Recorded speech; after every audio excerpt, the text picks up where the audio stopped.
오늘 이제 본격적으로 우리 요한계시록을 공부하겠는데요. 전에도 말씀드렸거니와 요한계시록을 해석하려면 요한계시록 1장 19절 20절의 말씀을 잘 이해해야 요한계시록을 해석할 수 있습니다. 요한계시록은 굉장히 난해하고 복잡하고 상징적으로 말씀을 한 것이기 때문에 그 대지를 분명히 분별하지 못하면 무슨 말을 하는지 전혀 알지 못합니다. 그러나 그 혼돈을 피하기 위해서 이미 주님께서 분명하게 요한계시록 1장 19절로 20절에 요한계시록을 어떻게 해석할지 그 대지를 이미 분명히 거기에 구별해 주고 있습니다. 우리 19절로 20절 다 같이 한번 읽으십시다. 1장 19절로 20절. 그러므로 내 본 것과 이제 있는 일과 장차 될 일을 기록하라. 내 본 것은 내 오른손에 7 별의 비밀과 7 금촉대라. 7 별은 7 교회의 사자요 7 촉대는 7 교회니라.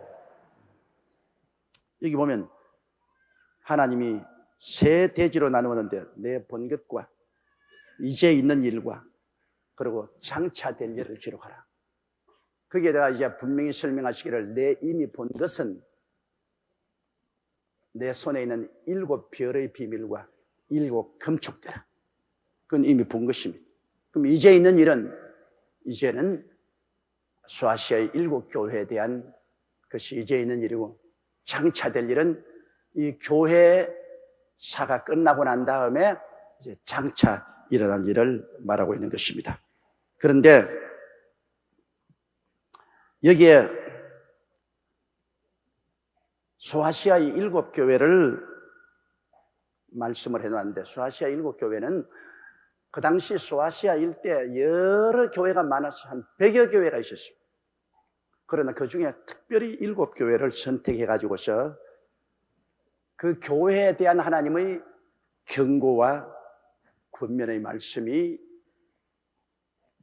있고 그 교회를 통해서 전 세계 교회의 역사를 초월해서 경고하는 메시지가 담겨 있고 그 다음에는 연대적으로 소아시아의 7 교회를 통해서 주님 죽으시고 부활하시고 성령 강림하셔서 교회가 세워진 이후로 주님 재림하실 때까지의 교회의 역사를 7개로 분리해서 상징적으로 주님께서 설명을 하고 있는 것입니다.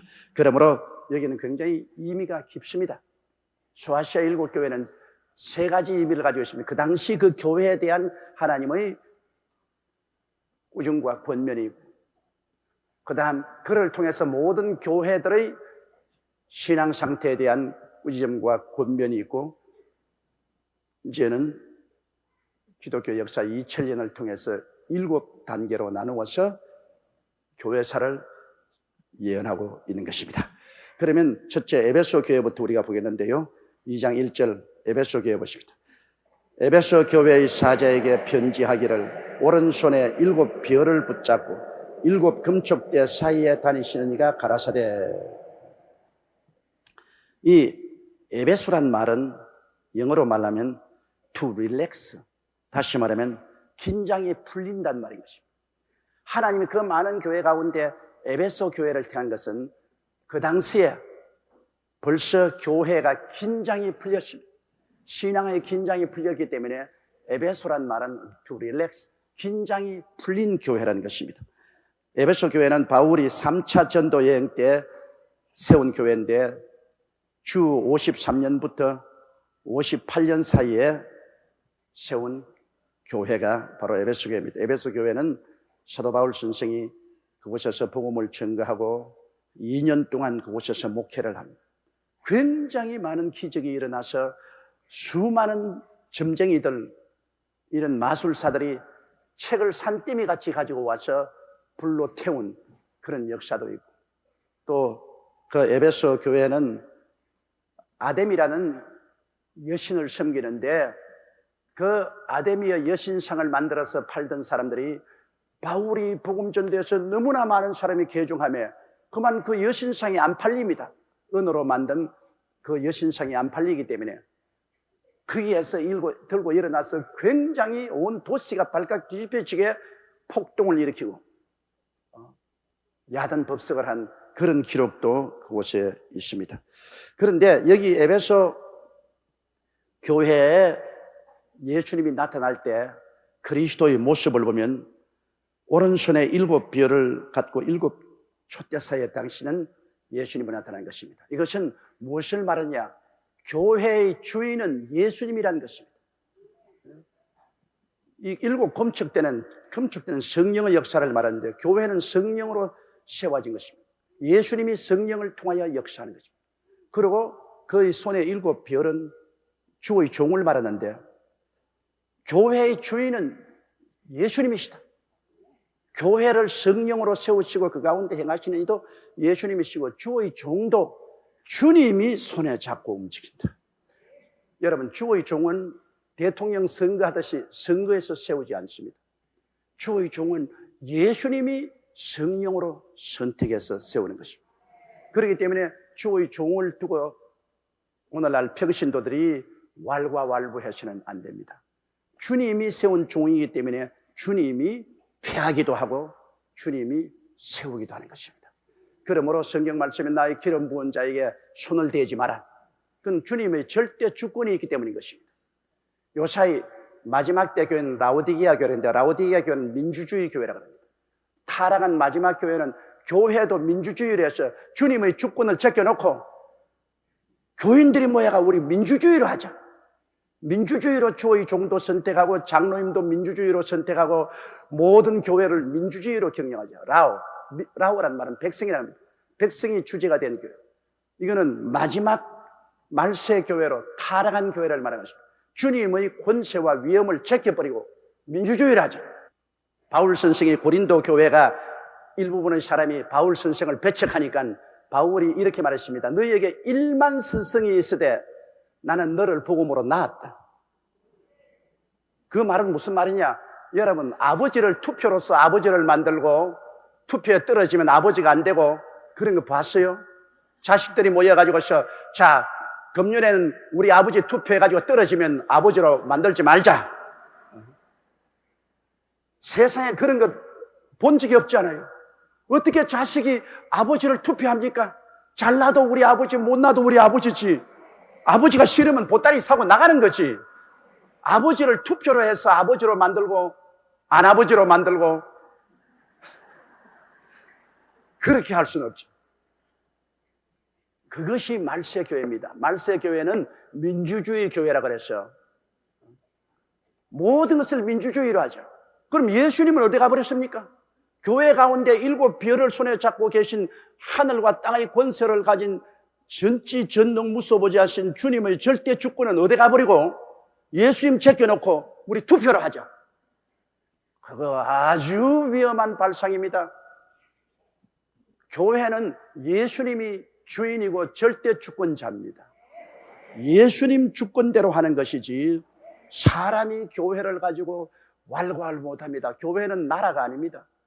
여러분, 하늘나라에 올라가서 우리 투표해서 하나님 투표 당선 안 되면 하나님 집어치워버리고 우리 투표하면 하나님 당선되면 하나님 되자. 그런 하늘나라가 아닙니다. 하늘나라는 하나님 절대 주권적인 곳입니다. 하나님 한 분만이 유일한 주권자. 우리 교회도 이것은 천국입니다. 마음 천국, 교회 천국, 영혼 천국인데 이 교회의 주권은 하나님 아버지와 예수님이 좌우하는 것이지 사람이 좌우하는 것이 아닙니다.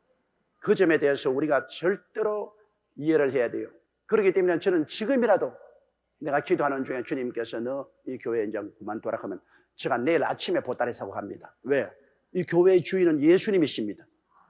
나는 오직 종일 뿐인 것입니다. 주님의 종이요, 시종이요, 머슴이요, 일꾼인데 머슴 주님께서 너 그만둬라 하면 그만두는 것이지 주인이 명하시면 그게 복종해야 돼요. 그래서 에베소 교회에 예수님이 나타난 것은 내가 절대 주권자라는 것입니다. 7별도 내 손에 있고 교회 성령이 세운 교회 촉대사에도 내가 있다. 에베소 교회의 중대한 잘못은 예수님 중심으로 서 있던 교회가 서서히 신앙이 식어졌다는 것입니다. 왜냐하면 주님이 교회를 세운 이후로 이럭저럭 한 100년쯤 지나가니까 신앙이 나태해지겠습니다. 릴렉스. 신앙이 나태해지겠습니다. 그래서 주님 중심의 신앙생활이 서서히 사라집니다. 주님을 절대 주권자로 모시는 신앙이 사라지고 서서히 인본주의가 들어오기 시작했습니다. 그래서 여기 예수님이 나타난 모습이 주님이 나는 신본주의다. 내가 절대로 주의 종도 내 손에 있고 교회도 내가 움직이는 처소다. 일곱 금축대 사이에 내가 있다. 그래서 우리가 정말로 에베소 교회에서 우리가 배워야 될 것은 교회의 중심은 예수님이라는 것을 우리가 추라도 잊으면 안 되는 것입니다. 예수님 없이 무슨 조직이나 기관이 예수님 자리를 점령하면 그것은 벌써 타락한 교회가 되고 마는 것입니다. 그러면 자, 이런 절대 주권을 주장하시는 예수님이 말하시되 2절 보십시다. 내가 내 행위와 수고와 내 인내를 알고 또 악한 자들을 용납지 아니한 것과 자칭 사도라 하되 아닌 자들을 시험하여 그 거짓된 것을 내가 드러낸 것과 우리 주님께서 여러분 교회나 개인을 책망하실 때 언제나 칭찬을 먼저 하고 책망을 하십니다. 주님이 그냥 채찍부터 때려놓고 말씀하지 아니하시고 너 잘한 것은 인정한다. 주님이 잘한 것은 반드시 칭찬을 하고 그 다음에 잘못된 것을 주님이 지적하신 것입니다. 우리가 자녀들을 교육할 때도 그리스도의 이 방법을 사용하시 좋습니다. 잘한 것은 다 칭찬을 해놓고 그 다음에 못한 것은 이건 잘못했으니 이것을 고쳐라. 이렇게 하지. 무조건하고 못한 것만 따고 지적해서 때리면 좌절해버리고 맙니다. 낙심하고 말아요. 모든 사람에게는 잘한 것도 있고 못한 것도 있습니다. 그러므로 잘한 것을 보는 눈을 가지고 있어서 그를 높여주고 그 다음에 못한 것은 꾸이자면 고칠 수가 있습니다. 예수님이 에베소 교회에 말씀하실 때 여기에 잘한 것을 주님께서 먼저 칭찬합니다. 내가 내 행위야. 행위라는 것은 믿음의 행위를 말합니다. 왜냐하면 행함이 없는 믿음은 죽은 믿음이거든요. 그러므로 에베소 교회는 초대 교회이기 때문에 아직 상당히 믿음의 행위가 있습니다. 그들은 주일날 열심히 나오고 11조 드리고 그리고 기도하고 전도하고 하는 그러한 행위가 있습니다. 그러므로 에베소 교회는 믿음의 행위가 있는 교회이므로 주님께서 너희에게 믿음이 있다. 행함이 없는 믿음은 죽음이니까요. 너희 믿음이 있는 교회이므로 칭찬하시고 또 수고는 사랑의 수고입니다. 그냥 수고는 아니죠. 사랑하기 때문에 수고하는 겁니다. 믿음의 행위와 사랑의 수고. 부모가 자식을 위해서 수고하는 것, 사랑하기 때문에 수고하는 겁니다. 또 내가 우리 교회 보면 우리 남성교회, 여성교회, 또 교회학교 선생님들, 또 우리 안수집사회, 우리 장로님들, 교회에서 월급 주어서 하는 것 아닙니다. 몸 들이고 시간 들이고 고생을 많이 하고 그리고 누가 특별히 잘했다고 나팔부러 칭찬해 주지 않습니다. 그럼에도 불구하고 열심히 합니다. 왜냐? 사랑의 수고입니다. 주님을 사랑하기 때문에 하는 겁니다, 여러분. 그 사랑하지 않으면 안 해요. 요사이 이 각박한 세대에 누가 내 시간 들이고 몸 들이고 물질 들여서 일하겠습니까? 예수님을 사랑하기 때문에 사랑의 수고를 합니다. 그 주님이 칭찬합니다. 그 에베소 교회는 예수님을 사랑하기 때문에 스스로 많은 시간과 몸과 물질을 들여서 수고를 했다. 사랑의 수고를 칭찬한 것입니다. 오늘날 또 주님께서는 믿음의 행위와 사랑의 수고에 대해서 크게 주님이 기뻐하고 인정하는 것입니다. 그리고 내 인내를 내가 알고, 인내는 소망이 있어야 인내를 합니다, 여러분. 소망이 없으면 인내를 안 해요. 우리 교회 옛날 권사님 지금 천당 가셨지만은 19살에 과부가 됐어요. 그 유복자로서 19살에 18살에 시집 가서 19살에 남편이 죽고 유복자가 되어서 애를 낳았는데 아들을 낳았습니다.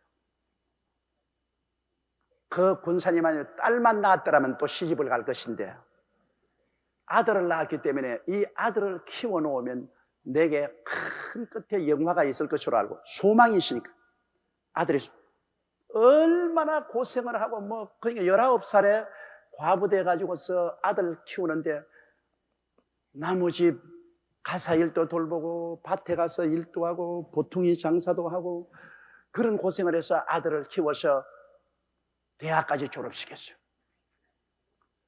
그런데 그 아들을 얼마나 금지옥엽으로 키웠던지 그 아들과 함께 우리 교회 하는데 아들이 이 개망랑이 중에도 개망랑이에요. 내가 교회에서 그 아들 때문에 골치 아픈 건 말도 못합니다. 그런데 그 어머니가 그 아들을 장가를 보내놨더니만 새 들어온 부인하고 딱 한 짝이 돼가지고서 그 다음부터 권사님이 이제 구박을 당하는 거예요. 그리고 또 권사님은 또 아들이자 신랑같이 살았으니까 과부의 외아들에게 시집가지 말아 하지 않습니까? 그러니까 신랑 삼아 아들 삼아니까 다른 여자가 하나 들어오니까 경쟁이 되니까 그러니까 고부간에 갈등이 심하고 그 사이에 낀 아들은 또 괴롭고 하니까 그 어머니를 구박을 해가지고 그 어머니가 늘 교회 와서 울면서 나에게 신앙상로 완산을 말하면 이럴 줄 알았으면 시집 갈 걸 가지고서 내가 그 자식 하나 소망 참고 그 소망 때문에 이 고통을 내가 참고 견뎠는데 이제 와보니까 이렇게 허망할 수가 있습니까 목사님? 내가 내 손가락으로 내 눈을 찔렀지 일찌감치 내가 다 팽개치고 시집 갔으면 오늘 이 시간에 와서 영감에게 응석이라도 부르고 화가 나더라도 화풀이라도 할 수 있는데 내가 어디 화풀이 할 때가 있습니까? 응석을 부릴 때가 있습니까? 이렇게 답답할 수가 있냐고. 그 말이 늘 기억이 납니다. 여러분 소망이 있었기 때문에 그 권사님이 끝까지 참은 거죠. 우리 예수 믿는 사람들이 많은 시험과 환난과 고통을 당해도 이겨나는 것은 우리 마음속에 소망이 있기 때문인 것입니다. 우리에게 천국의 소망이 있기 때문인 것입니다. 내가 아무리 고생해도 앞으로 천국에 가면 큰 영광스러운 생애가 있다는 것을 알기 때문에 어떤 고생도 참죠.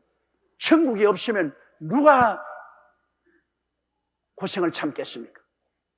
그래서 우리가 성령 충만하면 소망이 넘치면 어떠한 고생도 참아요. 불 속에도 들어가고 물 속에도 들어가고 죽음이 와도 참을 수가 있는 것입니다. 그건 왜냐? 소망이 있기 때문인 것입니다. 6.25 사변 때 내가 들은 이야기인데 공산군이 인천에 와서 인천 모교회 목사님과 그 부인과 애들을 잡아가지고 구덩이를 파고 구덩이 속에 집어넣고 그러고 물었습니다. 너가 이 시간에 예수를 부인하면 살려주겠거니와 예수님을 부인하지 아니하면 산채로 너희 자식과 함께 다 구덩이에 파묻겠다. 예수를 부인하라. 그 애들이 아버지를 쳐다보고 아버지 살려줘. 아버지 살려줘. 그만 아버지 마음이 목사님 마음이 사시나무 흔들립니다.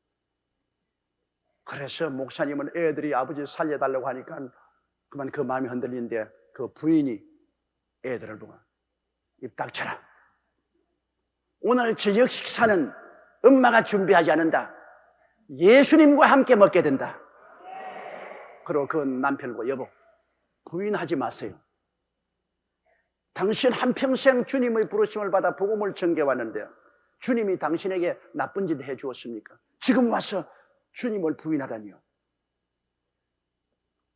우리는 함께 예수 믿고 오늘 우리는 육체를 떠나 오늘 저녁상은 예수님과 함께 먹을 터이니까 부인하지 마세요. 그래서 그 목사님과 사모님이 하늘 가는 밝은 길이 내 앞에 있으리 이 노래를 부르는데 이 공산당들이 흙으로서 덮었어요. 애들이 생매장되고 그 다음에는 그 부인과 그 목사님이 목까지 올라와서 얼굴이 새빨간 홍당무가 될 때까지 노래를 부르다가 생매장을 받았어요. 참 공산당들 내려와서 주의 종과 성도들에게 몹쓸 일 많이 하십니다. 하나님이 반드시 나중에 아주 맹렬히 심판할 것입니다. 그런데 어떻게 해서 그 위기에서 그 목사 사모가 끝까지 죽더라도 예수님을 부인하지 말라고 그렇게 할 수 있었습니까? 소망이 있기 때문에 그런 것입니다.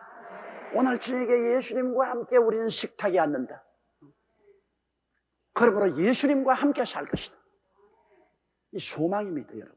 에베소 교회 주님이 칭찬한 것은 믿음의 행함이 있고 사랑의 수고가 있고 소망이 있기 때문에 여러 가지 고통을 당해도 인내가 있다.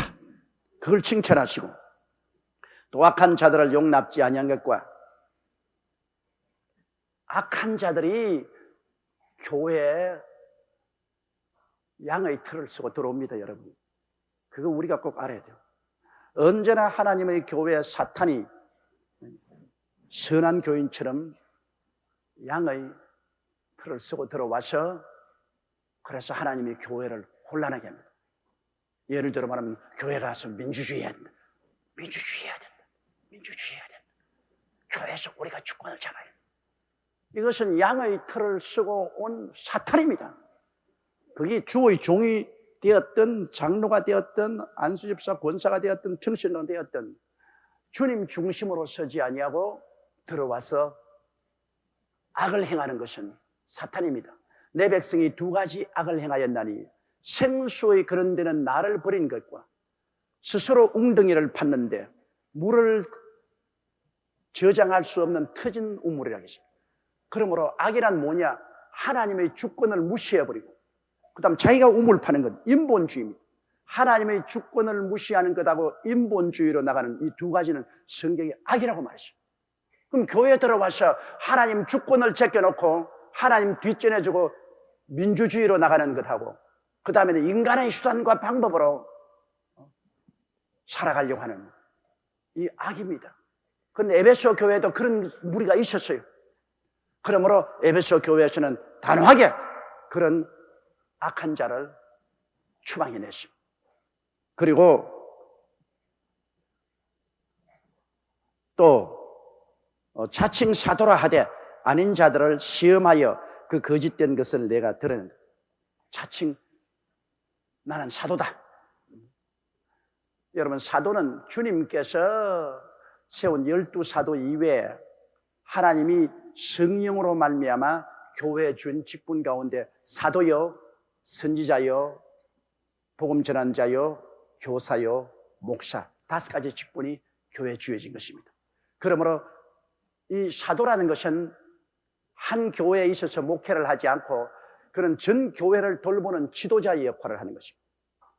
그런데 이 교회에 와서 말씀 증거하고 도와주고 또 저 교회로 건너가고 또 저 교회로 일정에 머물러 있지 않습니다. 목사와 교사는 그 교회에 머물러 있죠. 또 복음 전환자, 부흥사도 늘 다니면서 부흥회를 인도하는 것입니다. 그런데 그 당시에도 자기가 사도라고 해서 자칭 나는 사도다 이래서 교인들에게 재산을 갈취하고 교회를 혼란케 하는 이러한 사람들이십니다. 근데 그때는 여러분 지금과 달라서 교통이 빈번하게 되지 아니하고 연락망이 없으면 전화도 없지요, 팩스도 없지요, 인터넷도 없지요, 우체부가 없어서 편지도 개인적으로 들고 다녀야지요. 그런데 에베소 같은데 나는 예루살렘에서 인정받은 사도다. 예루살렘에서 주님이 명하신 12제자 사도들이 나를 인정해 준다는 파견된 사도다. 뭐 연락을 할 수 있어야죠. 한번 예루살렘에 갔다 오려면 몇 달이 걸리는데 전화도 요 사이 같으면 뭐 간단히 전화만 걸고 가짜냐 진짜냐 하면 알겠는데 그땐 그거 모릅니다. 그러나 이 에베소 교회에서는 일단 사도라고 왔으니까 그 사람을 무시할 수는 없지요. 그래서 그 사람을 사도로 인정을 하면서도 자세히 그 열매를 봤습니다. 그 열매를 보고 그 나무를 알지니 가시나무에서 무화과를 딸 수가 없는 것처럼 그 열매를 보니까 사도가 아니거든, 가짜거든. 그걸 드러내서 정체를 드러내서 내쫓았습니다. 여러분, 영분별이라는 것은 성령께서 우리에게 은사를 주어서 영분별할 수 있지만은 우리가 일반적으로 분별할 수 있는 것은 그 열매를 보고 그 나무를 압니다. 왜냐하면 좋은 나무가 나쁜 열매를 맺을 수가 없습니다. 나쁜 나무가 좋은 열매를 맺을 수가 없습니다. 가만히 사람을 자세히 보세요. 시간을 두고 보면은 그 어느 심사 행동의 열매를 보면 이상하다, 이거 가짜 같은데. 여러분, 그 대간직감이 옵니다. 이상하다, 이거 아무래도 가짜 같은데. 자기가 은혜를 받고 뭐 하나님 기름 부음을 받고 꿈을 보고 환상을 보았다, 가짜일수록 그런 소리 더 합니다. 하나님과 굉장히 가까운 채 그렇게 하는데도 그 실제 행위를 보면 이건 아무래도 삽삽합니다. 이게 아무래도 가짜 같다. 그 열매를 보고 알아요. 그거 정확히 맞아요. 그거는 양의 털을 썩은 이리로서 벌써 정체가 얼마 있으면 드러나게 되는 것입니다. 그러므로 이러한 가짜들을 에베소 교회에서는 악한 자도 내어 쫓고 이 가짜 주의 종들도 그 옷을 벗긴 것입니다. 오늘날에도 하나님의 교회에 악한 자도 들어오고 가짜들도 들어옵니다. 가짜 주의 종이 아니냐면 가짜 장로도 있고 권사, 안수집사, 평신도, 지역장, 구역장도 가짜가 있습니다. 우리 교회도 그런 가짜 때문에 많은 어려움을 겪었지 않습니까? 가라지가 더 날뛴다고 가짜는 여러분 처음에 굉장히 날뜁니다. 모든 사람에게 밥 사주고 그냥 등대에 두려주고 온갖 친절을 베푸고 그리고 신임을 얻고 그러고 난 다음에 나 급하니까 돈 좀 빌려줘. 나 급하니까 돈 좀 빌려줘. 이래가 막 잔뜩 돈 빌려가지고 하루아침에 뛰어버립니다. 나중에 보니 가짜예요. 너무 유별나게 친절하게 굴고 유별나게 눈에 띄어나게 교제를 하고 다니면 조심해야 됩니다. 왜냐? 그것은 자기 목적이 있기 때문에 그렇게 하는 겁니다. 목적이 있어 사람의 환심을 살려고 애를 쓸지 진실하고 순수한 사람이 뭘 그렇게 환심을 살려고 애를 쓰겠어요? 그래서 나중에 사람 환심을 사고는 그 사람들에게 그 기회를 써서 많은 돈을 갈취해가지고 도망친 그러한 지역장도 많고 구역장도 많고 장로님도 많고 심지어 그런 목사도 있어요. 이러므로 우리가 언제나 진짜가 있는 곳에는 가짜가 있다는 것을 알고 우리가 조심을 해야 되는 것입니다. 또 3절에요. 또 내가 참고 내 이름을 위하여 견디고 게으르지 아니한 것을 아노라.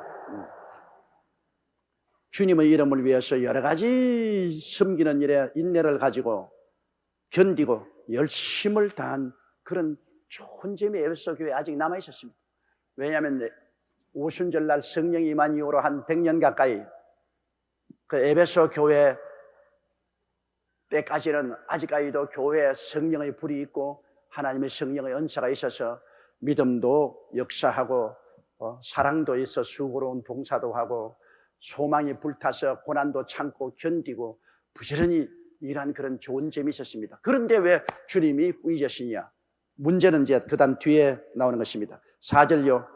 그러나 너를 책망할 것이 있나니 너희 처음 사랑을 버렸느니라. 이게 문제입니다. 지금 나쁜 것이 딱 그런 게 아니라 처음보다는 식어졌다 그 말인 것입니다. 처음보다 식어졌다. 내게 신앙 상담 오는 부부들이 주로 하는 말이 이 말입니다. 내가 볼 때 남편이 참 훌륭하고 좋거든요. 그래서 이 남편이 참 성실하고 좋은데 왜 불평합니까? 목사님 몰라요. 처음 사랑이 식어졌어요.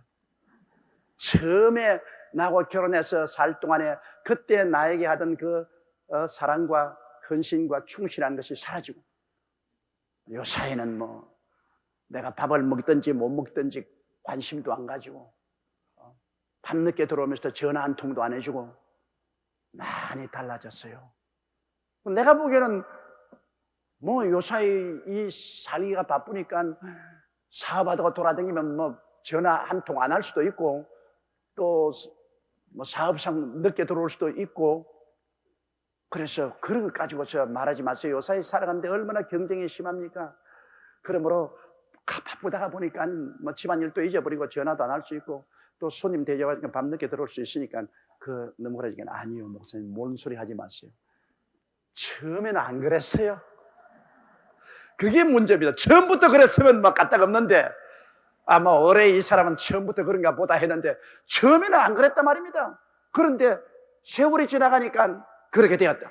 그래서 처음엔 안 그랬는데 왜 지금은 그러냐? 비교를 하기 때문에 문제를 이야기하는 것입니다. 에베소 교회도 한 가지요.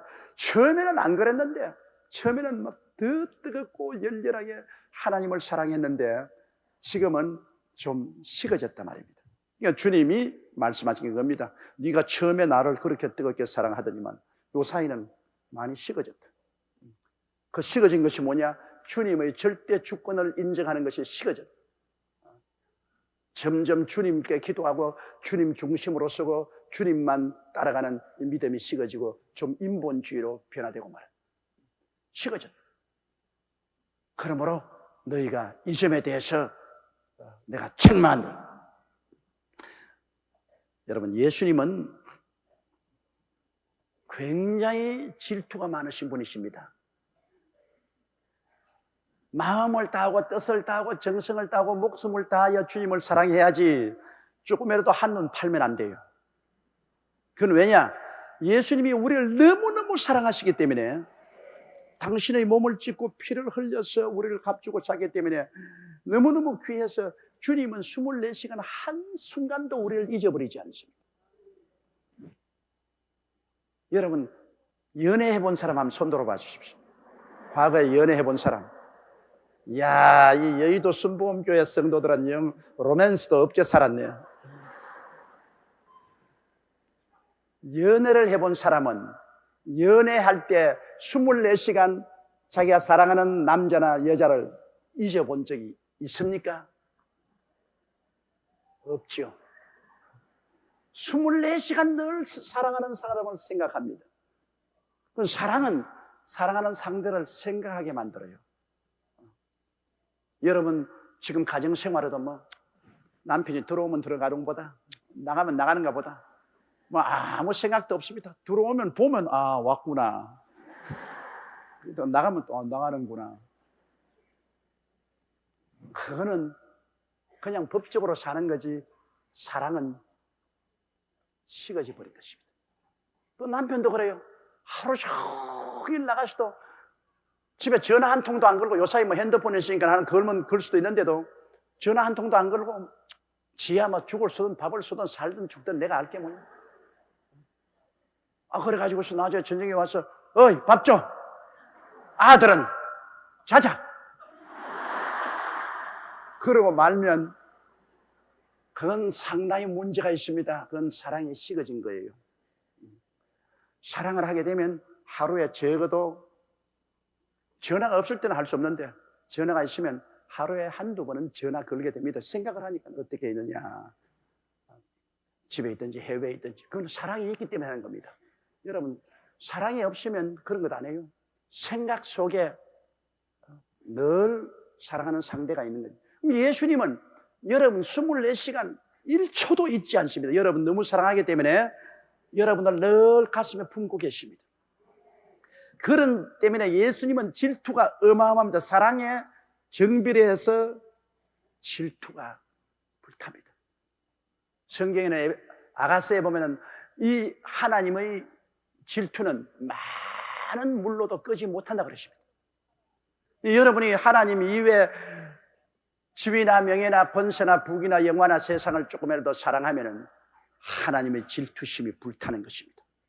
왜 하나님이 이방인들은 막 우상을 섬기고 내버려 놓았는데 이스라엘 백성들은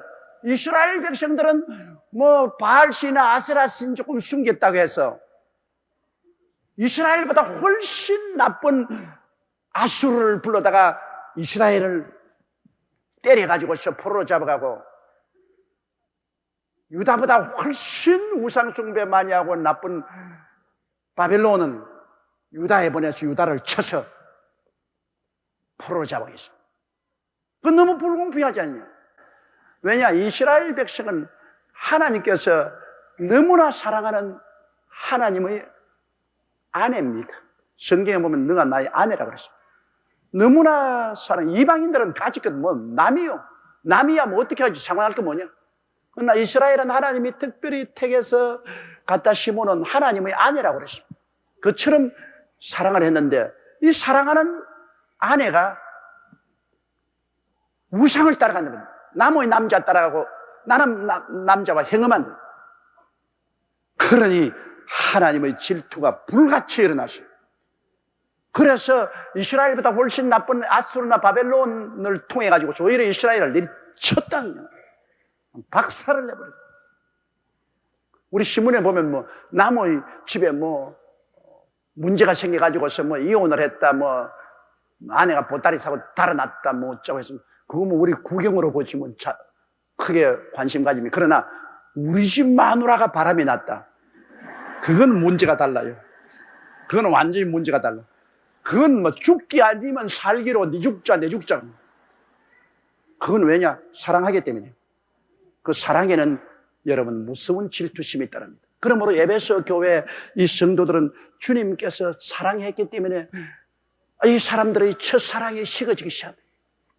그러니까 예수님께서 에베소 교회에 대해서 견딜 수 없어요. 그 초대교회 처음 성령 받고 막 뜨겁던 사랑이 한 100년쯤 지나니까 식어지기 시작. 우리도 그렇지 않습니까? 제일 처음에 막 예수 믿고 성령 받고 난 다음 막 너무너무 주님이 좋아가지고서 막 불같은 사랑으로 헌신하다가 세월이 좀 지나고 나면은 식어져요. 릴렉스해져요. 그래서 앉아있다가 처음 예수 믿고 막 뜨겁게 막 그래. 나도 옛날에 그랬다. 너도 얼마 안 있으면 또 나처럼 이렇게 느슨해질 것이다. 그게 문제입니다. 사랑은 계속해서 사랑을 해야 돼요. 사랑이 식으면 안 돼요. 사랑은 계속해서 불타야 돼요. 그러므로 5절 보십시다. 그러므로 어디서 떨어진 것을 생각하고 회개하여 처음 행위를 가지라. 만일 그리하지 아니하고 회개치 아니하면 내가 네게 임하여 내 촛대를 그 자리에서 옮기리라. 와, 주님 참 가혹하게 말씀하시지만은 네가 어디서 떨어진지 생각해봐라. 네가 나에 대한 사랑이 식었잖아요. 그때는 옛날 나하고 그렇게 같이 있기를 원하고 그거 나를 위해서라면 목숨까지도 내놓으려고 하고 쉬지 않고 나를 자랑하고 나를 전도하고 그럼 너가 이제는 나에서 떨어져서 인본주의로 돌아가고 나를 섬기는 것도 하지 마지 못해서 억지로 율법적으로 섬기고 그리고 나를 자랑하고 전도하는 것도 이제는 열의가 없어지고 너 어디서 떨어진지 한번 생각해봐라. 어디서부터 그 사랑이 식어졌냐. 그리고 회개하라. 회개해서 돌이키지 아니하면 내가 촛대를 옮기라는 것은 촛대는 바로 교회요 성령인 것입니다. 내가 성령을 옮기겠다. 여러분 우리의 신앙생활에 성령이 떠나가면 그 다음에는 기도도 안 나오고 찬송도 안 나오고 말씀도 읽기 싫고 전도도 안 됩니다. 우리 신앙은 온통 성령으로 말미암아 가능한 것입니다. 여러분 성령이 임하시면 막 마음이 막 훈훈해지고 마음이 뜨거워지고 성령이 임하시면 기도하는 것이 즐겁고 찬송이 기쁘고 말씀 있는 것이 꿀송이 같이 달고 성령이 임하시 은혜가 오면 손도 보들보들하고 마음도 부들부들하고 이게 모두 다 성령의 역사를 줍니다. 그런데 이 성령이 주님께서 촉대를 옮기면 그때는 말라 빠진 종교적인 형식과 이식만 남아있고 아이고 벌써 주일이냐, 아이고 그러면 주일은 왜 이렇게 빨리 다가오나. 교회에 앉아가지고 성령이 없으면 목사님 설교 시작할 때부터 졸기 시작하는 게 나중에 이 천지가 만물떠라 할 때 그때 깨납니다. 옛날에 서대문에 있을 때 우리 장로님 중에 이 천지가 만물떠라 장로님이 계셨는데요. 그 장로님 내가 딱 일어서 설교하기 시작하면 잡니다. 그래서 졸기 시작하는데 언제 깨느냐? 이 천지가 만물떠라 할 때는 탁 깨요. 그래도 교회는 늘 나와요. 교회는 늘 나오는데 왜 나오냐? 그 부인에게 끌려서 나와요. 부인이 끌려서 나오니까 교회는 나오는데 어찌나 계속해서 졸든지 그래서 내가 공개적으로 그 장로님 이름을 이 천지간 만물떠라 장로님으로 자기도 알고 쓴 것이 웃어요. 자기도 알고.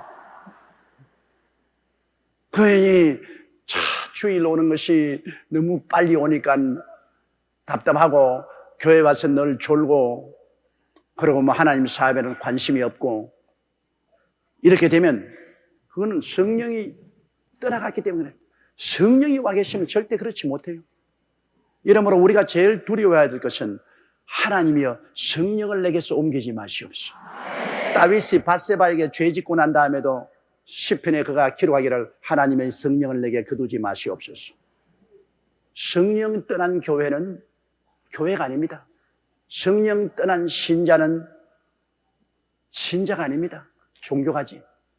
성령 없는 목사되라, 가장 큰 저주입니다. 성령 없는 목사되라, 그보다 더 무서운 저주가 없습니다. 성령 없이 어떻게 하나님 말씀을 전가합니까? 주의 종이 강단에 서서 여러분 설교하는 건 자기 말을 하는 건 아니잖아요. 성령이 교회에게 하는 말씀을 들을지어다. 성령이 교회에게 언제 말해요? 교회에게 늘 말하는 것은 주의 종이 강단에서 말하지 않아요. 성령이 교회에게 말한 말을 들을지는 것은 주의 종의 입술을 통해서 하나님 말씀하는 말을 들으라, 그 말인 것입니다. 성령은 주의 종을 통해서 교회에게 말씀하신다. 그냥 성령이 여러분에게 가서 다 일일이 말한다고 생각하면 그건 잘못인 것입니다. 성령은 주의 종의 입술을 통해서 말. 그러므로 성령 없는 주의 종이 된다는 것은 이건 저주받은 사람인 것입니다. 바울과 실라가 빌립보시에 가서 복음을 전하는데 한 점치는 여자가 따라다니면서 큰 소리로, 여러분, 이 사람들은 지극히 크신 하나님의 종으로서 구원의 도를 가르치는 것입니다. 상당히 좋은 말 같지 않습니까? 점치는 여자가 따라다니면서 선전을 해주니까. 그것이 좋은 것이 아니라 시도 때도 없이 고함을 칩니다. 바울 선생이 전도를 하는데 일어나서 고함을 치고 가는데 뒤따라오면서 고함을 치고 하니까 도저히 괴로워서 견딜 수가 없습니다. 그래서 바울이 참다가 못해서 이 귀신아, 그 여자 속에서 나오라. 그러니 귀신이 나오지요. 여러분도 귀신 보고 나오라 하면 나옵니다.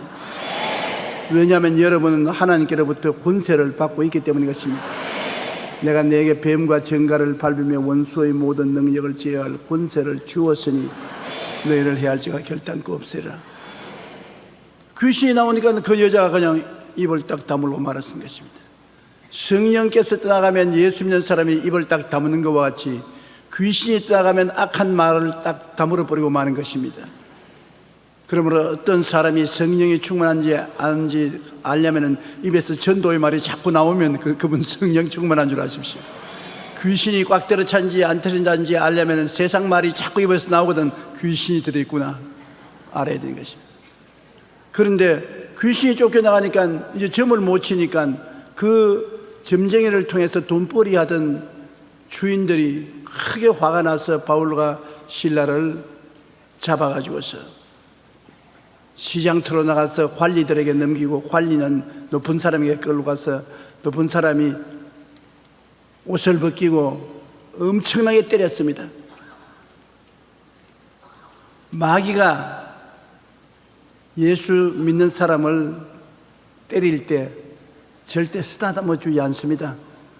아프라고 때리지. 피투성이가 되도록 얻어맞고 음식도 못 먹고 배도 고픈데 감옥에 들어가서 깊은 곳에 쇠고랑에 차여서 눕지도 못하고 쪼그리고 앉아서 밤을 지내는 것입니다. 그런데 그러한 상황 중에서 바울과 실라가 하나님께 기도하고 찬미를 부르기 시작한 것입니다. 우리 예수 믿는 사람이 고통스럽고 우울하고 슬프고 절망적일 때 인생의 한밤중에 고통에 대처하는 길은 기도와 찬미인 것입니다. 세상 사람은 기도와 찬미를 하지 못하기 때문에 이런 고통을 견디지 못하지만 기도와 찬미를 통해서 우리 예수 믿는 사람은 이런 고통을 이겨낼 수 있는 것입니다. 첫째로, 큰 고통을 당하여 마음이 말할 수 없이 우울하고 슬프고 좌절되고 절망될 때 우리가 해야 될 일은 기도하고 하나님을 찬미해야 되는 것입니다. 기도가 안 나오는데요, 안 나오니까 기도해야지요. 은혜롭지 못해서 마음에 찬미가 안 나와도 찬미를 해야 돼요.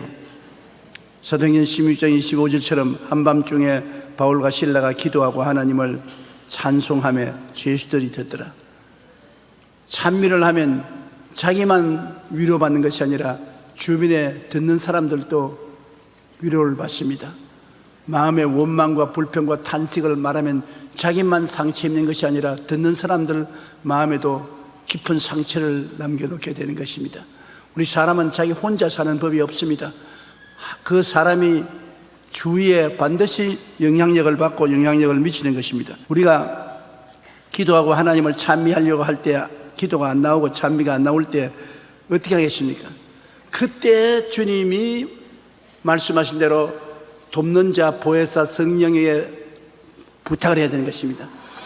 내가 너희를 고아와 같이 버려놓지 아니하고 내게 다시 오리라. 내가 아버지께 구하겠으니까 또 다른 보혜사를 너희에게 주사 영원토록 너희와 함께 있게 하시리니. 예수님은 처음 보혜사고 성령님은 또 다른 보혜사인 것입니다. 다른 보혜사가 이 자리에 오늘 또 와 계셔요. 왜? 여러분을 돕기 위해서 와 계시겠습니까? 보혜사란 말이 뭐냐? 우리를 돕기 위해서 하나님께로부터 보내심을 받아 항상 함께 계시니가 보혜사라고 말하는 것입니다. 그럼 성령께서 계시기 때문에 기도와 찬미가 안 나올 때 성령께 부탁을 해야 되는 것입니다. 하나님 성령이시여 나를 붙들어서 기도하고 찬미하게 해서 이 폭풍우를 이기고 나가게 해주시옵소서. 도와주시옵소서. 성령께 부탁해야 되는 것입니다. 로마서 8장 26절에 성령도 우리의 연약함을 도우시나니 우리는 마땅히 기도할 바를 알지 못하나 오직 성령이 말할 수 없는 탄식으로 우리를 위하여 친히 간구하시니라. 우리가 성령의 감동으로 아는 말로도 기도하고 또 방언으로도 기도하고 방언 기도와 아는 말을 섞어서 기도하면 놀라운 기도의 효과를 얻을 수가 있는 것입니다. 왜냐하면 환난과 고통과 괴로움, 마음의 좌절과 절망은 여러분의 힘으로 이길 수 없습니다. 하나님의 능력으로 이길 수가 있는 것입니다. 바로 하나님이 이런 것을 극복하시기 위해서 성령 보혜사를 우리에게 보내주신 것입니다. 고통을 통하여 하나님의 나라가 나타나기 때문에 우리는 하나님께 부르짖어 기도해야 되는 것입니다. 밤이 어두운 것은 아침이 다가올 준비를 하는 것입니다. 밤이 늘 계속하지 않지 않아요. 밤이 어두우면 아침이 다가오지 않습니까? 고통이 심하면 하나님의 도움이 가까워 왔다는 증거인 것입니다. 고린도후서 4장 11절에 보면 우리 살아있는 자가 항상 예수를 위하여 죽음에 넘겨지면 예수의 생명이 또한 우리 죽을 육체에 나타나게 하렵니다. 예수의 생명을 체험한 사람 있습니까? 우리가 이 세상에 살면서 예수님의 생명을 많이 체험하지요. 왜 어떻게 체험하느냐? 내가 죽는 고통 속에 있을 때 예수님의 생명을 체험하게 되는 것입니다. 마음이 굉장히 답답할 때 예수님의 평안을 체험할 수 있는 것입니다. 슬플 때 예수님의 기쁨을 체험할 수 있는 것입니다. 고통스러울 때 예수님의 위로가 체험되는 것입니다. 성경에는 우리 산자가 항상 예수를 위하여 죽음에 넘겨온다는 것입니다. 여러분 다가오는 크고 적은 고통이 예수님이 역사할 수 있는 배경을 만들어 준다는 것입니다. 이해하기 곤란할 때가 많습니다. 여러분 고통당하는 것 예수님 위해서 당한다는 것을 알아야 되는 것입니다. 그 고통을 통해서 예수님의 부활의 역사가 여러분 생애 속에 나타나기 때문인 것입니다. 로마서 8장 18절에 현재의 고난은 장차 우리에게 나타날 영광과 비교할 수 없도다. 하나님은 고통이 오게 하시면 곧 따라 영광도 오게 하는 것입니다. 고난은 동등 혹은 그 이상의 영광을 반드시 데리고 같이 옵니다. 고난이 있습니까? 그 고난을 통해서 하나님 영광이 나타나는 것입니다. 고난이 없습니까? 아무것도 없어요. 영광도 뭐도 아무것도 없어요. 찬미는 믿음의 열매입니다. 기도도 고통이 다가올 때 성령이 도와주시어 기도만 하는 것이 아니라 찬미는 믿음의 열매인 것입니다. 믿음이 있는 사람은 찬미하게 되어요. 히브리서 13장 15절에 우리는 예수로 말미암아 항상 찬송의 제사를 하나님께 드리자. 이는 그 이름을 증언하는 입술의 열매니라. 옛날에 이스라엘 백성은 제사를 드리는데 우리는 찬미를 드리면 제사 드리는 것이 되는 것입니다. 시편 69편 30절로 31절에 내가 노래로 하나님의 이름을 찬송하며 감사함으로 하나님을 위대하시다 하리니 이것이 소꽃 뿔과 굽이 있는 황소를 드림보다 야훼를 더욱 기쁘시게 함이 될 것이라. 이스라엘 백성은 소를 잡아서 속죄제나 속건제나 번제나 화목제를 드리는데 여기에 소도 보통 소 아닙니다. 곧 뿔과 굽이 있는 황소, 아주 건장한 황소를 잡아서 하나님께 제사 드리면 굉장히 큰 제사 드리는 것입니다. 그런데 우리가 찬미를 드리면 그런 제사보다 하나님이 더 좋아하신다는 것입니다. 그러니 소를 잡아서 드리려면 돈 들지 않아요. 찬미하는데 돈 듭니까? 그런데도 왜 찬미 안 해요? 하나님이 그렇게 기뻐하시는데 우리 찬미해야죠. 하나님이 기뻐하시면 하나님이 여러분에게 도움을 베풀어 주시는 것입니다. 시편 104편 33절에 내가 평생토록 야훼께 노래하며 내가 살아있는 동안 내 하나님을 찬양하리이다. 평생토록 살아있는 동안에 하나님을 찬미하고 하나님이 크게 기뻐하시게 되는 것입니다. 우리가 인생의 어려움 가운데서도 하나님의 능력이 나타날 것을 믿고 기도하면, 그리고 찬미하면 하나님이 그 고통을 통해서 영광을 나타내게 되는 것입니다. 고통은 우연히 다가오는 것이 아닙니다. 하나님을 위해서 여러분에게 다가온 것입니다. 죽음은 우연히 다가오는 것이 아닙니다. 예수를 위하여 죽음에 넘겨지면 예수의 생명도 우리 죽을 육체에 나타나게 하려 합니다. 그러므로 이 세상을 살아갈 때 안에 내용을 알면은 우리가 능히 이길 수가 있는 것입니다. 고통을 당할 때 원망 불평 탄식하면 하나님이 넌 낙제다. 그러면 고통은 고통대로 당하고 도움은 받지 못합니다. 고통을 당하면 하나님 감사합니다. 나 같은 사람을 선택해서 영광 받으시려고 고통 주십니까? 감사합니다. 할렐루야, 할렐루야, 감사합니다. 하나님이 야, 너 참 착하구나. 감사와 찬양의 기도를 하다 즉시로 하나님의 도움이 나타나는 것입니다. 병 들었을 때 하나님 왜 병 안 고쳐줍니까 하고 원망하지 말고 하나님 병 들었음을 감사합니다. 주님께서 빨리 고치서 더 영광 받으소서. 그러면 감사가 바로 치료입니다. 감사하자마자 하나님의 영광이 나타나기 시작하는 것입니다. 둘째로, 우리가 고통 중에 기도하고 감사하면 천지를 뒤흔드는 역사가 일어나게 되는 것입니다. 무슨 천지를 진동하는 거 보았어요?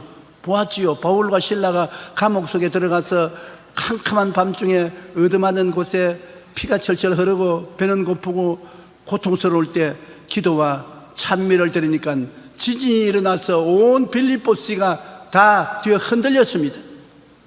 지진을 가져온 것입니다. 기도와 찬미가.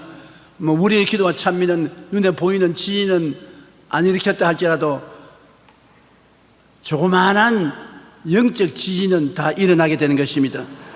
고통 중에 드리는 찬미의 제사는 천국의 기쁨의 지진을 일으키는 이유가 있는 것입니다.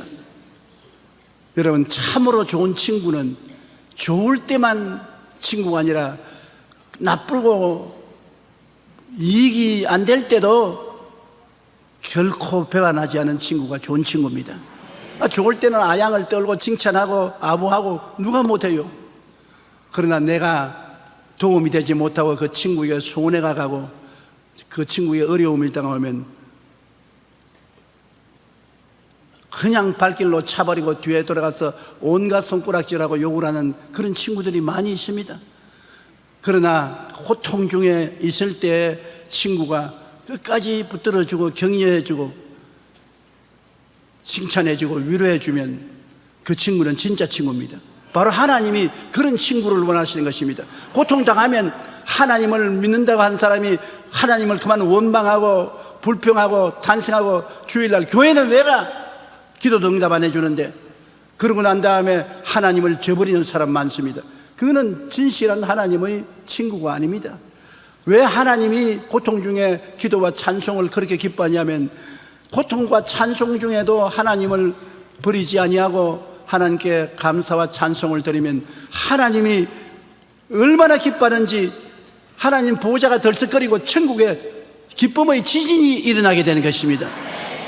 고통 중에 드리는 찬미의 제사는 천국에 지진을 일으킨다는 것을 알아야 되는 것입니다. 사도행전 16장 26절에 갑자기 큰 지진이 나서 옥토가 움직였다고 말했는데, 여러분께서 오늘 이 시간 하나님께 감사의 제사를 드리면 천국에 지진이 일어나는 것입니다.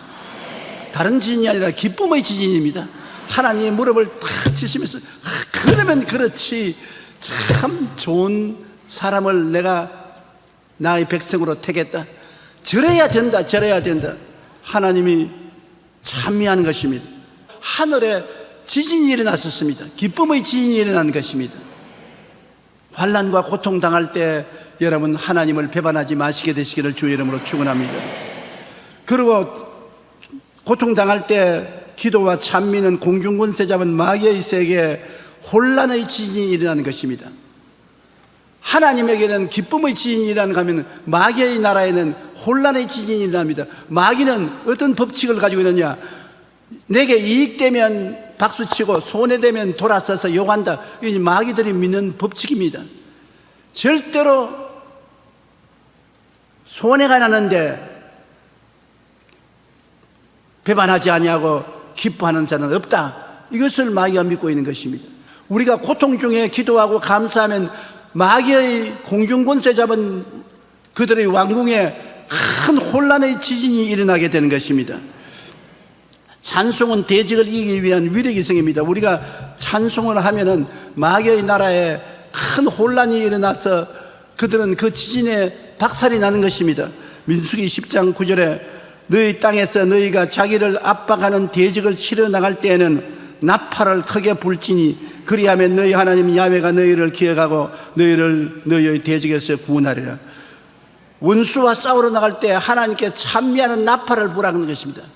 나팔을 불고 찬미를 하고 나가면 하나님은 기뻐서 천당이 진동하고 마귀의 지는 큰 혼란이 나서 정신을 차릴 수가 없게 되는 것입니다. 이스라엘 백성이 여호수아를 따라서 여리고성을 점령할 때 그들이 여리고성을 제7일에 7바퀴 돌고 난 다음에 크게 고함쳐서 하나님을 찬미했습니다. 그러자 성이 무너졌어요. 마귀의 성은 성도가 찬미할 때 무너지는 것입니다. 그러므로 찬미는 공주권세 잡은 마귀의 세계에 큰 혼란과 지진이 일어나게 하는 것입니다. 기도와 찬양은 환경의 변화의 지진을 일으킵니다. 하늘에는 천국의 기쁨의 지진을, 마귀에게는 혼돈의 지진을, 우리 환경에는 변화의 지진을 가져오는 것입니다. 왜냐하면 바울과 실라가 찬양하며 지진이 일어나서 감옥 문이 다 열리고 쇠사슬이 다 풀리고 환경에 굉장한 자유와 해방이 다가온 것입니다. 시편 22편 3절에 이스라엘의 찬송 중에 계시는 주여 주는 거룩하니이다. 찬송을 부르면 그 가운데 주님이 임하여 계신 것입니다. 하나님은 그 거룩한 성전에 계시고 그 다음에 자기 백성의 찬양 중에 계신 것입니다.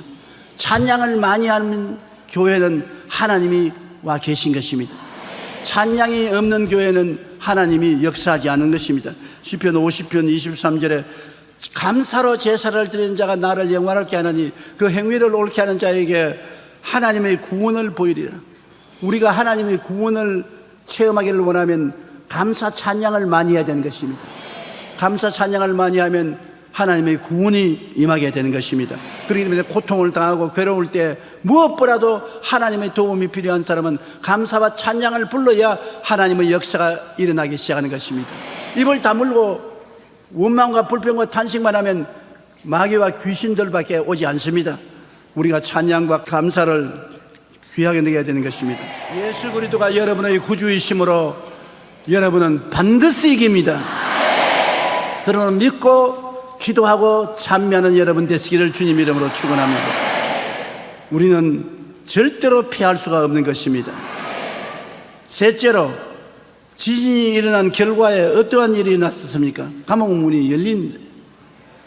사도행전 16장 26절에 문이 곧 다 열리며 모든 사람의 메인 것이 다 벗어진지라.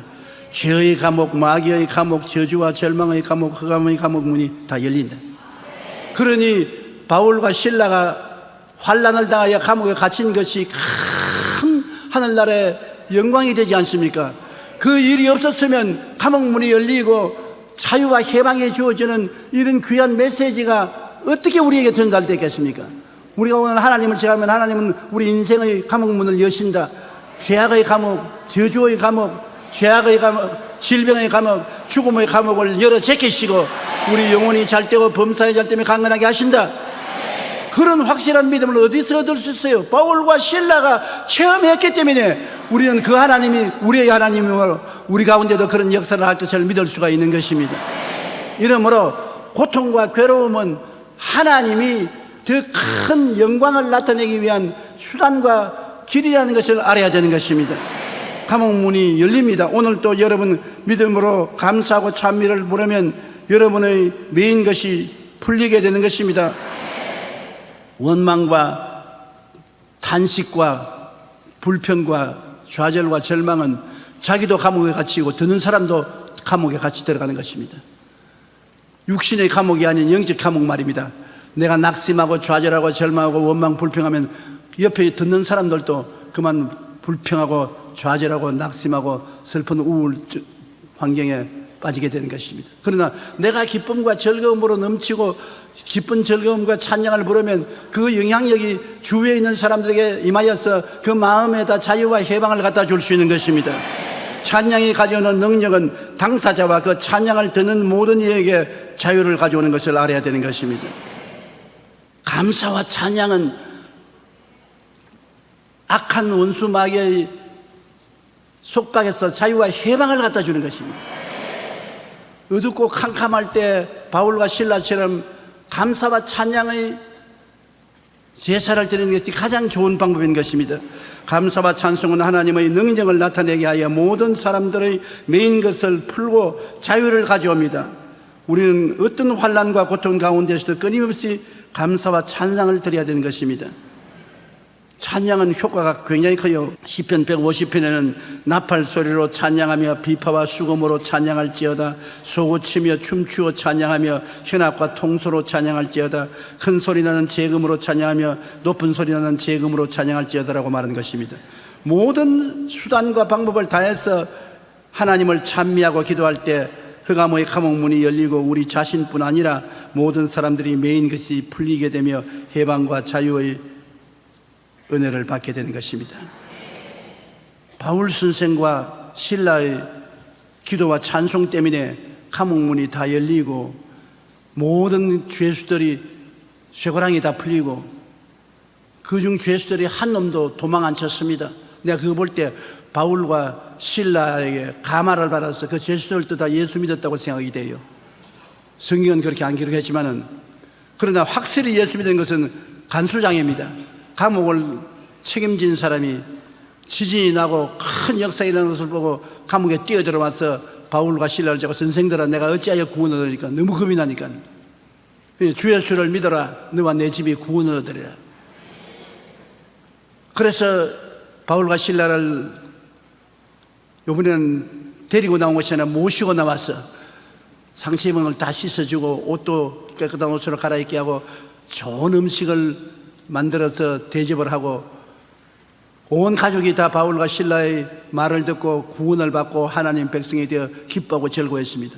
그 결과 여러분 환난과 고통이 동등한 그 큰 축복을 가져왔지 않습니까? 바울과 실라가 몇 대 맞음으로 온 감옥에 있는 죄수들이 다 구원을 받고 또 감옥의 간수장이 가족과 더불어 다 예수를 믿고 구원을 받게 되었으니 사망은 내게 역사했지만 생명은 다른 사람에게 나타났지 않습니까?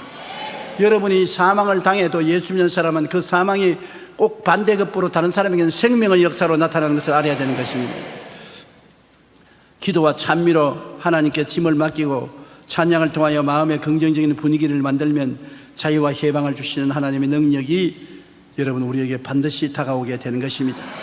그러므로 우리에게는 하나님이 계시다는 것을 잊지 마십시오. 우리에게 다가오는 시험과 환난과 고통은 목적이 있어서 하나님이 허락해서 다가오는 것입니다. 우연히 다가오지 않습니다. 그것을 우리가 원망과 불평과 탄식으로 잘못 대응을 하면 하나님의 버림을 당함으로 큰 고통을 당하게 되는 것입니다. 시험과 환난 다가올 때 반드시 감사하면 감사하자마자 하나님의 능력은 나타나기 시작하는 것입니다. 감사로 제사를 드리십시오. 그러면 하나님의 영광이 반드시 여러분에게 체험되게 되는 것입니다. 감사하는 개인, 감사하는 가정, 감사하는 국민, 감사하는 사람들은 모두 다 하나님의 영광을 체험하게 되고 승리하게 되는 것입니다. 새해는 우리에게 펼쳐지는 미지의 세계입니다. 복스러운 해가 될지, 고통과 슬픔의 해가 될지, 꿈과 희망이 이루어지는 행복한 해가 될지, 어두운 좌절과 절망의 불행한 해가 될지, 무엇이 올지 우리는 알 수 없는 미래인 것입니다. 그러나 우리 예수 믿는 사람들은 반드시 그렇지 않습니다.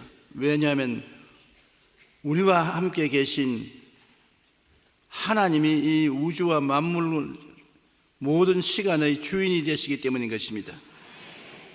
그렇기 때문에 무조건 불안과 두려움을 가지고 내일을 바라보아서는 안 됩니다.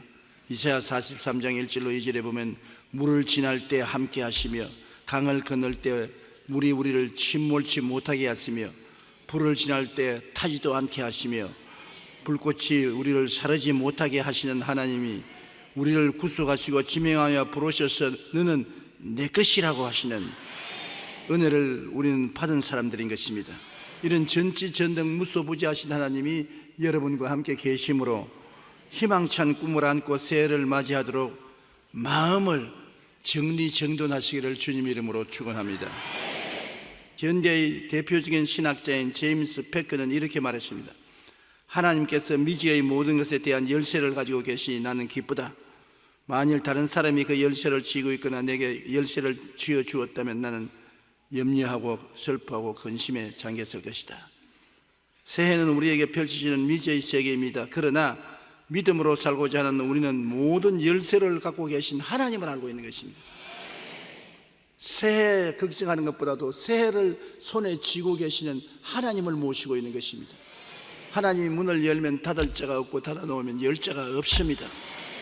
그러므로 하나님은 우리의 아버지가 되시고 우리를 사랑하십니다.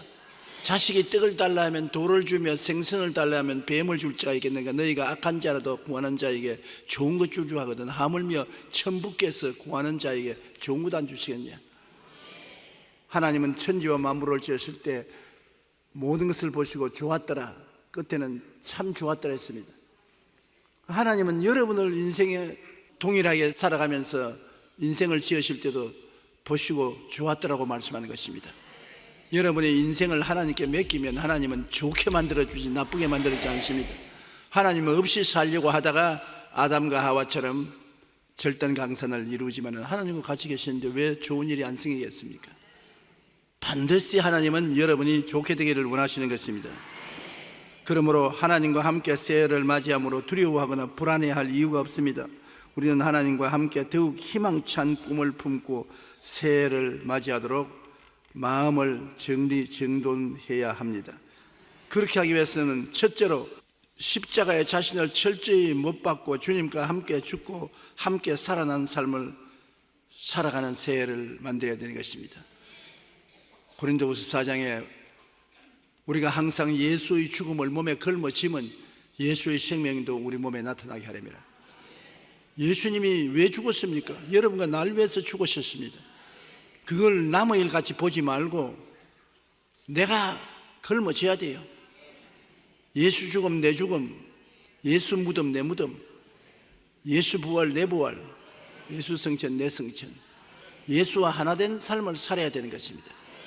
예수님은 여러분의 죄를 걸머쥐고 허물을 담당하시고 병을 짊어지고 저주를 대신하시고 죽음까지 걸머쥐시고 죽으시는 것입니다. 그러므로 여러분은 이제 여러분이 사는 것이 아닙니다. 내가 그리스도와 함께 십자가에 못 박였나니 이제 내가 산 것은 내가 아니요 내 안에 그리스도께서 사신 것이라.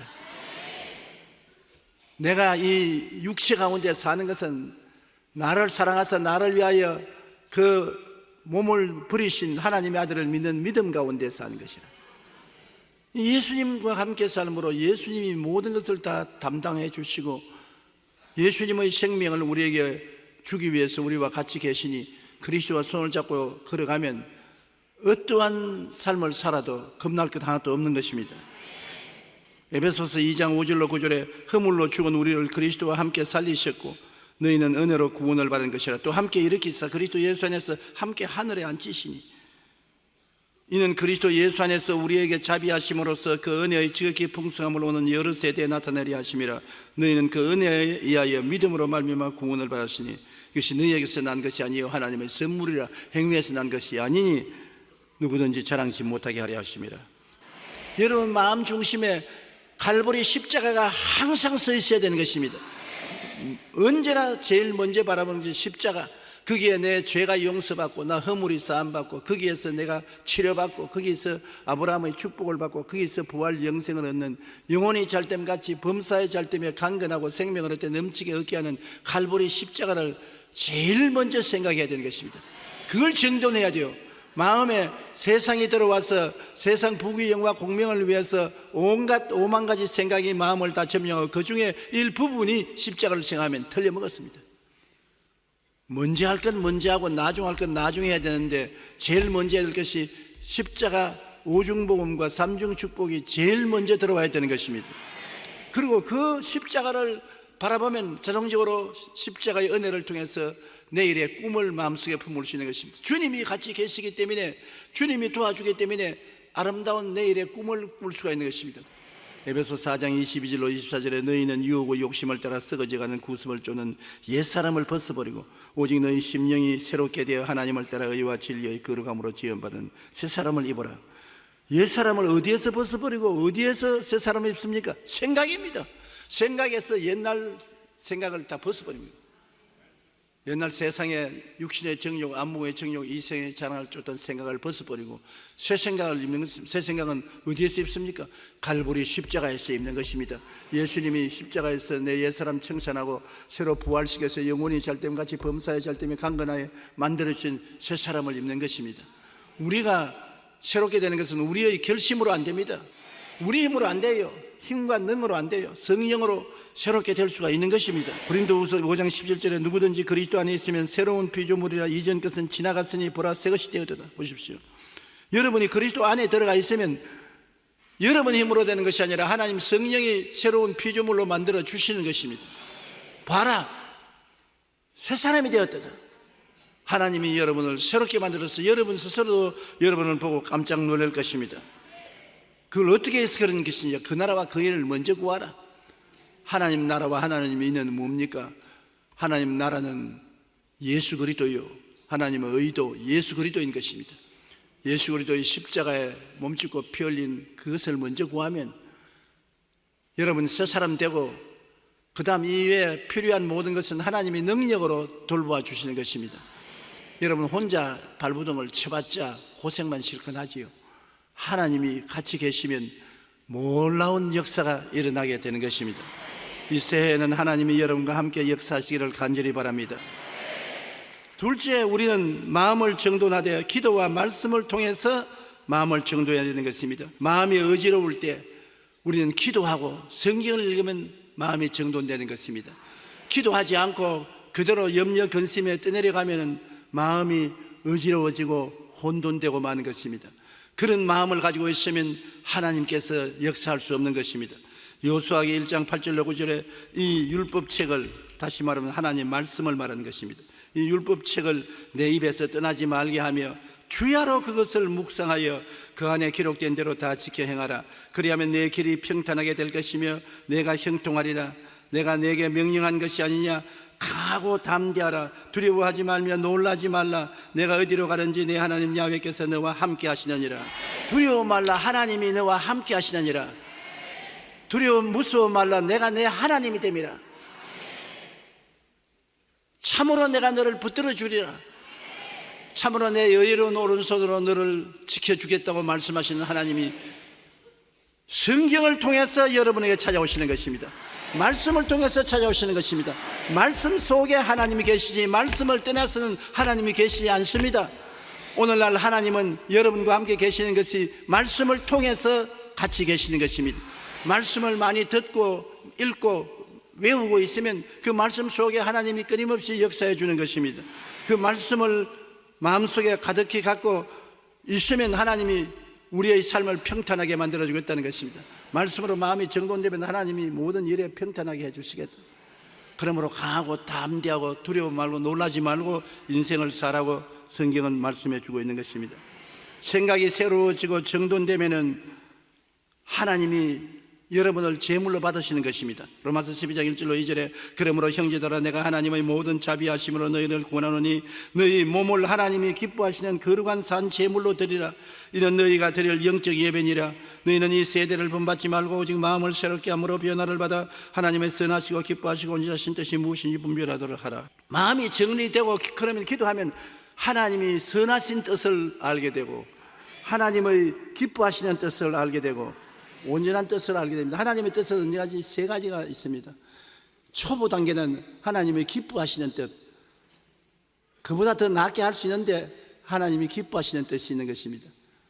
그러나 둘째 기뻐하는 뜻보다 더 나은 것이 뭐냐면 첫째가 선하시는 뜻이고 둘째가 기뻐하시는 뜻이고 셋째는 온전한 하나님의 뜻을 따라 살기를 원하는 것. 그러므로 여러분 하나님께서 여러분을 부르실 때 하나님 이것이 하나님의 선한 길이십니까? 더 나은 기뻐하는 길이십니까?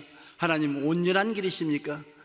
할 수만 있으면 하나님의 은총으로 온전한 길을 걸어가게 해 주시옵소서. 여러분 그렇게 생각을 정돈하게 되시기를 바랍니다. 성령님이 여러분을 또 이끌어서 여러분에게 꿈을 꾸게 해 주시는 것입니다. 하나님은 여러분에게 꿈을 꾸게 해 주셔요. 꿈이 무엇이냐? 믿음은 바라는 것들을 실상했는데 바라는 것이 뭡니까? 뭘 바랍니까? 꿈이지요. 여러분 바라는 것 있습니까? 바라는 그것이 여러분의 꿈입니다. 나타나지 않았지만은 안 보이지만은 마음속에 바라는 것이 있죠. 믿음은 바라는 것들의 실상입니다.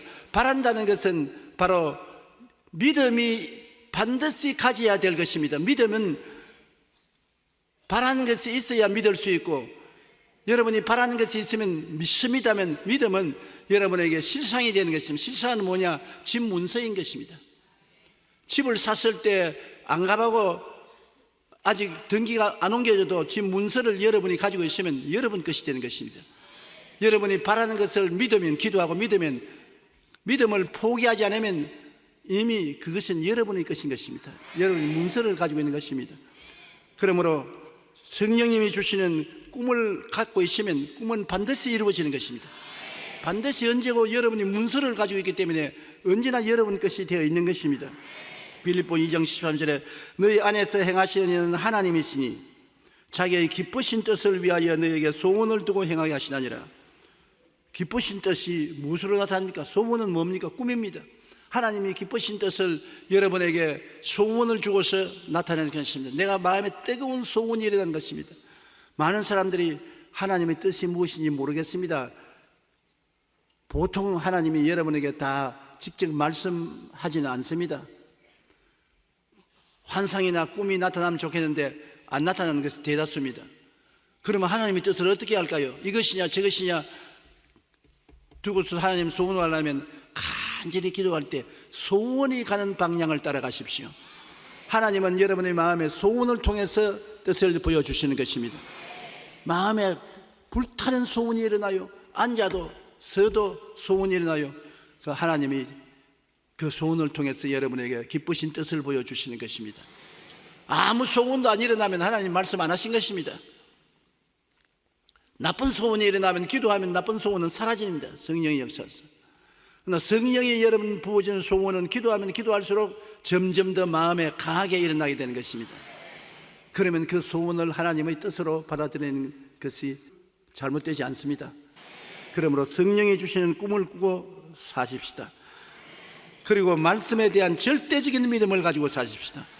저 하늘이 무너지고 일땅이 꺼져도 하나님 말씀은 1.1핵도 변하지 않습니다. 로마서 10장 11절에 믿음은 들음에서 나며 들음은 그리스도의 말씀으로 말미암으니라. 그리스도께서 말씀하시는 성경을 우리가 읽으면은 하나님 성령이 말씀을 통해서 소원을 일으켜 주시고 그 소원을 가지고서 그 말씀을 믿으면 그 말씀은 꼭 이루어지는 것입니다. 히브리 10장 38절에 나의 의인은 믿음으로 말미암아 살리라. 뒤로 물러가면 내 마음이 그를 기뻐하지 아니하리라.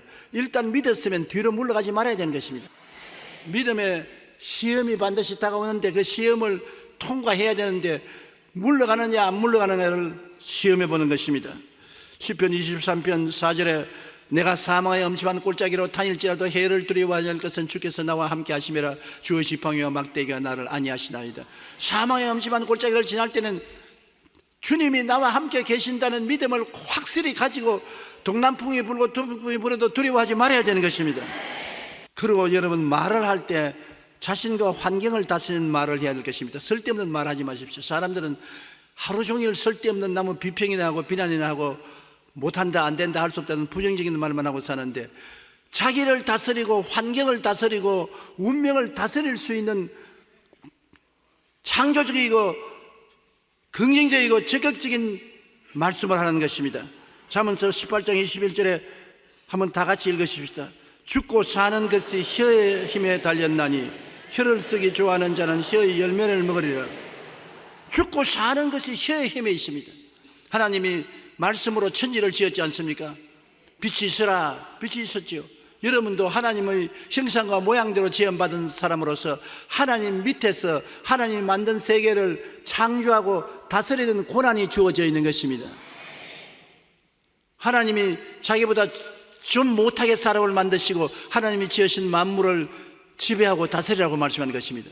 그러므로 여러분은 언제나 할 수 있다, 하면 된다, 해보자, 산다, 건강하다, 축복받는다, 기적이 일어난다, 이러한 말을 하게 되시기를 주의 이름으로 축원합니다. 셋째로, 여러분, 금요는 성령님의 지배와 인도를 받는 해를 삼아야 되는 것입니다. 왜냐하면 인생을 여러분 혼자 사는 것이 아니라 성령이 와서 함께 사시는 것입니다.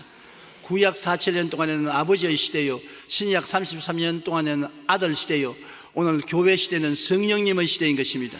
아버지도 성령께 일을 맡기시고 예수님도 성령께 일을 맡기셔서 성령이 우리 가운데 계셔서 천국의 사역을 하기 때문에 성령은 여러분을 떠나지 않고 지금도 이 자리에 같이 계신 것입니다.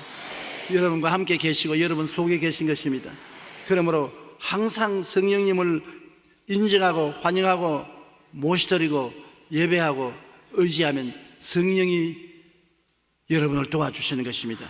고린도전서 6장 19절로 20절에 너희 몸은 너희가 하나님께로 받은 바 너희 가운데 계신 성령의 전인 줄을 알지 못하느냐. 너희는 너희 자신의 것이 아니라 값으로 산 것이 되었으니 그런즉 너희 몸으로 하나님께 영광을 돌리라. 성령님이 다른 데 계신 것이 아니라 여러분이 성령의 성전인 것입니다. 공중에 계시지 않습니다. 성령은 구체적으로 사람 속에 계신 것입니다. 여러분 속에 계신 것입니다. 내 속 어디에 있느냐?